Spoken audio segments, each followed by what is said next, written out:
तृतीय स्कंद में, भागवत के तृतीय स्कंद में वर्णन आता है कि कालम कर्मम स्वभावम च मायेशो मायया स्वया यदृक्षया मनु प्राप्तम विभुभूषु रूपाददे। ब्रह्मा जी कह रहे हैं नारद जी से कि भगवान ने सबसे पहले जब सगुण सृष्टि की रचना की तो इन तीन गुणों को स्वीकार किया। कौन से? सत्वगुण, रजोगुण और तमोगुण। और इन तीनों गुणों को स्वीकार करने के बाद, इन तीनों गुणों से किसकी उत्पत्ति हुई? कालम कर्मम स्वभावम, काल की, कर्म की और स्वभाव की। काल ने कर्म में क्षोभ उत्पन्न किया और स्वभाव ने उसको रूपांतरित किया, तो उससे महतत्व की उत्पत्ति हुई और महतत्व से अहंकार की उत्पत्ति हुई। यह अहंकार भी तीन प्रकार का, सात्विक, राजसी और वैकारिक। ध्यान से सुनिएगा, अहंकार ये तीन प्रकार का, सात्विक, राजसी और वैकारिक। तो इसमें से जो सात्विक अहंकार है उससे देवताओं की उत्पत्ति बताई गई, अर्थात देवताओं की उत्पत्ति भी अहंकार से ही है। देवताओं में भी अहंकार है, कोई ऐसा देवता नहीं होगा कि जिसके भीतर अहंकार न हो। और उसमें से आप किसी भी देवता की आराधना कर लो, ऐसा नहीं कि आपको धन चाहिए तो लक्ष्मी जी की उपासना करिए, ज्ञान चाहिए तो सरस्वती जी की उपासना करिए। आपको यदि धन चाहिए, संतान चाहिए, धन चाहिए, तो आप किसी की भी उपासना कर लो, चाहे वरुण की कर लो, चाहे अग्नि की कर लो, चाहे इंद्र की कर लो, चाहे वायु की कर लो, चाहे यम की कर लो, आपको ये सारी चीजें मिल जाएंगी। मैं उसका उदाहरण आपको देता हूं। पारसी समाज है, पारसी धर्म के लोग, वो केवल अग्नि की उपासना करते हैं। पारसी लोगों के पास कितना धन देखा जाता है, वो तो लक्ष्मी जी की उपासना नहीं करते हैं। फिर उनके पास धन कैसे आ रहा है? वो अग्नि की उपासना कर रहे हैं। सिंधी समाज के लोग झूलेलाल की उपासना कर रहे हैं। झूलेलाल कौन है? ये वरुण देवता के रूप में है, अर्थात वो वरुण की उपासना कर रहे हैं। सिंधी समाज के पास कितना धन है?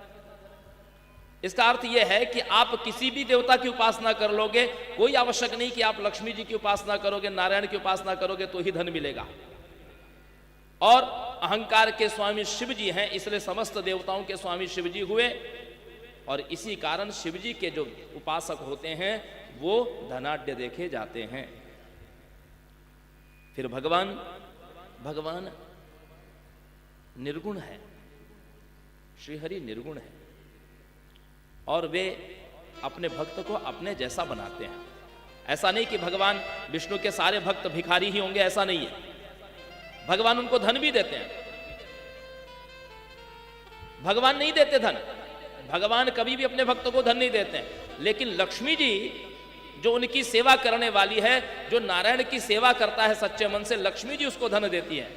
गोपी गीत में गोपियों ने कहा, ते जन्मना व्रजम ते अधिकम जयति श्रेयत इंदिरा शश्वतत्र ही। हे प्रभु, आपके जन्म से इस व्रज की शोभा ऐसी बढ़ गई है कि लक्ष्मी जी भी उसकी सेवा करने के लिए यहां पर उपस्थित हो गई है। तो लक्ष्मी जी नारायण की उपासना करने वाले व्यक्ति की सेवा करती है। लेकिन जब वो साधक लक्ष्मी को पा करके हरि की भक्ति में, हरि की भक्ति से विलग होता है, प्रमाद करता है, तो लक्ष्मी जी उससे रुष्ट हो जाती है। भगवान क्या करते हैं? अब लक्ष्मी जी को हटाया, फिर भी वह लोकेशना से जगत में व्यवहार करता है, तो भगवान कुछ न कुछ उसको कलंक भी लगा देते हैं। जब धन नहीं होगा और समाज में प्रतिष्ठा नहीं होगी, तो व्यक्ति को उस समय बस एक ही याद आता है, भगवान ही याद आते हैं। फिर वो भगवान की ओर बढ़ जाता है और फिर भगवान अपनी अनपायनी निर्मल भक्ति देते हैं और उसको अपने समान बना करके अपने धाम में प्रतिष्ठित करते हैं। यही कारण है कि भगवान श्रीहरि के जो अच्छे भक्त होंगे वो अकिंचन देखे जाएंगे।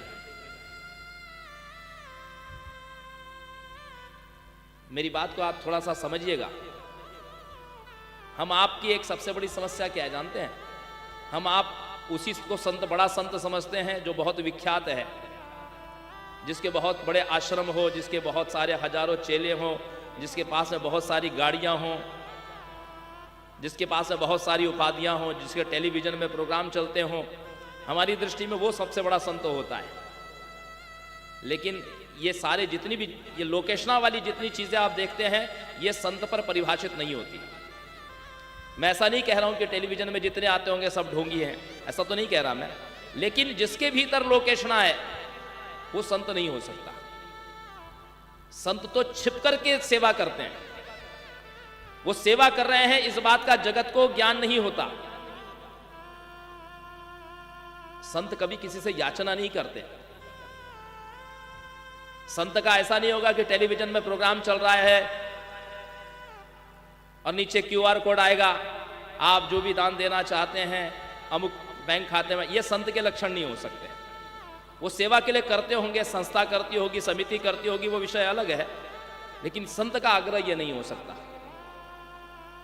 संत तो भले एक गाय की सेवा करेगा लेकिन दुनिया में ढिंडोरा नहीं पीटेगा। वो भले एक याचक को भोजन कराएगा लेकिन सदावर्त के नाम से वो चंदा नहीं बटोर सकता। मैं फिर कहता हूं ये सब चीजें बुरी नहीं है, अच्छी है, लेकिन ये सब संत की जो परिभाषा जो हमने गढ़ रखी है, सुन रखी है, उस पर ये बातें ठीक नहीं बैठती, सटीक नहीं बैठती।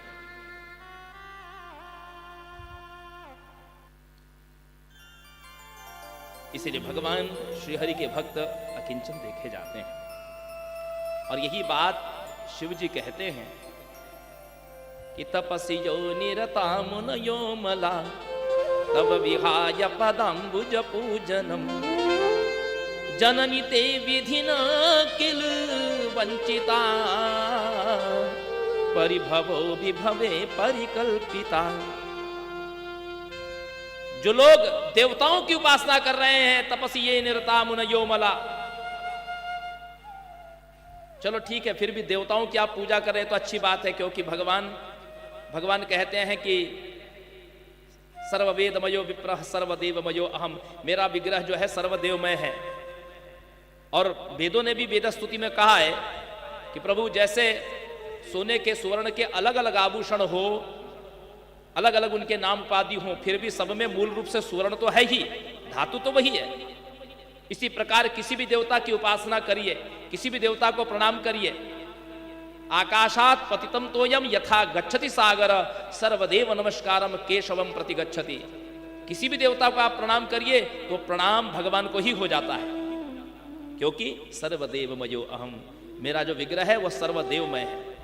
लेकिन विचार करिए, बहुत सारे लोग मजार पे जाकर के किसी पीर फकीर को पूज रहे हैं, कोई भूत प्रेत की उपासना कर रहा है, कोई किसी तांत्रिक को बुला करके घर में बंधन करवा रहा है, कोई तामसी और तुच्छ शक्तियों को ला करके घर में उनकी पूजा कर रहा है।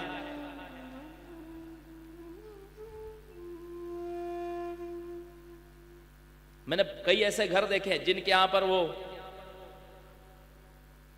हरी कपड़े वाली फोटो लगी हुई है,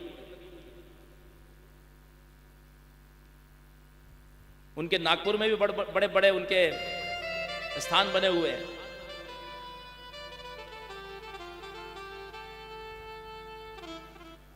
और इस बात को यदि करना हो आपको तो पहले गीता के एक वाक्य को समझ लीजिएगा। गीता में श्री कृष्ण कहते हैं कि यो यो याम यम तनुम भक्त्या श्रद्धामर्चतुमिच्छति तस्य तस्य चलाम श्रद्धाम तामेव विदधाम्यहम्।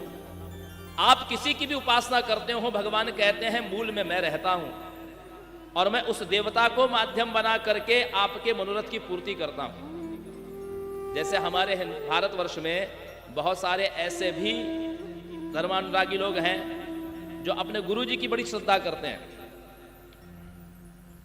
वो गुरुजी को ही बहुत सारे हैं, निरंकारी है, राधा स्वामी है, ऐसे कई है। कोई रामपाल जी महाराज का शिष्य है, कोई राम रहीम का शिष्य है, और ये बहुत संख्या में है, लाखों लाखों की संख्या में लोग हैं। और उनका मानना है कि हमारे गुरुजी ही सब कुछ है। कोई कहता है कि कबीरदास जी सबसे श्रेष्ठ है। ये क्यों मान रहे हैं जानते हैं? इनको लाभ हुआ है तभी मान रहे हैं ये। इनकी कोई तो निर्मल बाबा की भक्ति करता है, लोगों के घर में निर्मल बाबा की फोटो लगी हुई है।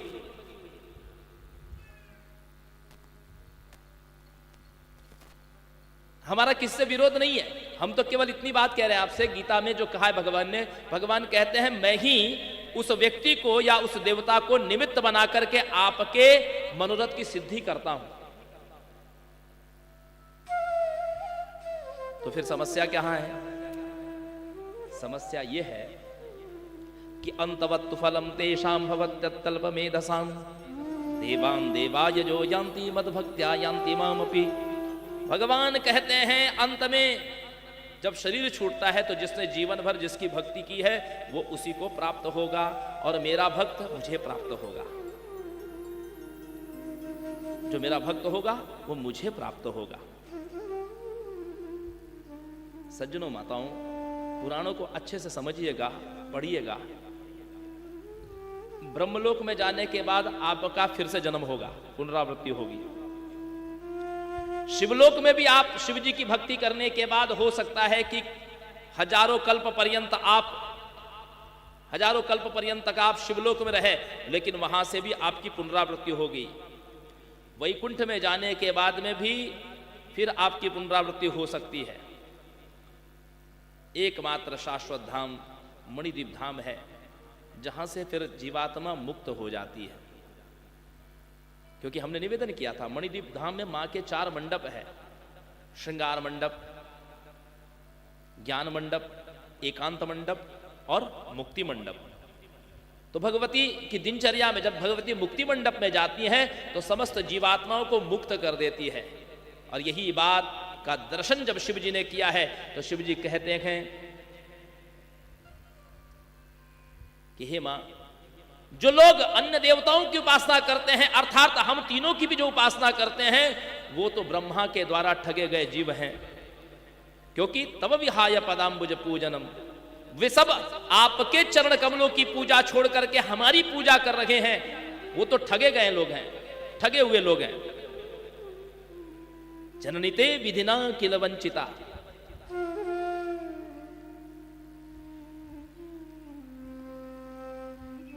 और मुक्ति मां के पास तो इतनी सुलभ है कि न तपसा न दमे न समाधि न तथा विगत ही क्रतुभिर्यथा तव पदाब्ज पराग निषेवणा भवति मुक्ति रजे भव सागरा। तपस्या की आवश्यकता नहीं है मां के लिए, इंद्रिय दमन की भी आवश्यकता नहीं है, समाधि की भी आवश्यकता नहीं है, बड़े बड़े यज्ञों की भी आवश्यकता नहीं है। यदि अवसर मिल जाए तो केवल मां के चरण की धूल लेकर के तब पदाब्ज पराग निषेवण, मां के चरणों की धूल ले लो और अपने माथे पर चढ़ा लो। भवति मुक्ति रजे भव सागरा, और जीव की भव सागर से मुक्ति हो जाती है। मां की चरण की धूल ही जीव को करोड़ों जन्म के आवागमन से मुक्त कराने के लिए पर्याप्त है। चरण रज माना मां के प्रति समर्पण, मां के प्रति अखंड विश्वास, देहाभिमान से मुक्ति।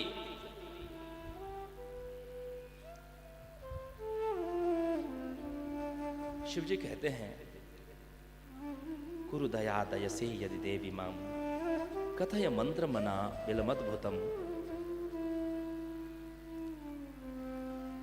समभवो प्रजपन सुखितो यजम सुविशदम च नवारणम अनुत्तमम। हे पराम्बा, हम पर दया करिए और दया करके आप अपना वो मंत्र दीजिए। कौन सा मंत्र? आपका वो विमल मंत्र दीजिए जिसको पाने के बाद फिर अब कुछ पाना शेष नहीं रह जाता। समभवो प्रजपन सुखितो यजम सुविशदम च नवारणम अनुत्तमम। आपका वो नवारण मंत्र, क्योंकि उस नवारण मंत्र के भीतर ही आप विद्यमान रहती हैं। जैसे एक बीज होता है ना, एक किसी फल का बीज ले लीजिए, इस सेवम फल के बीच में एक बीज है। मैं आपसे पूछूं कि ये कितने कितने एप्पल हैं, बताइए तो। एक है, लेकिन आप जानते हैं इसके भीतर एक बीज है। उस बीज को जब आप धरती पर डालेंगे, बोएंगे, तो उसमें से एक पौधा निकलेगा, कुछ सालों में उसमें फल लगेंगे और उस फल में, उस वृक्ष में हजारों फल लगेंगे। उन हजारों फलों में हजारों लाखों बीज होंगे, उन हजारों लाखों बीजों में हजारों लाखों वृक्ष होंगे, उन हजारों लाखों वृक्षों में और करोड़ों अरबों फल होंगे, एक बीज में सब कुछ। ठीक उसी प्रकार भगवती अपने बीजाक्षर में समाहित होती है, पूरा ब्रह्मांड उस बीजाक्षर में समाहित होता है।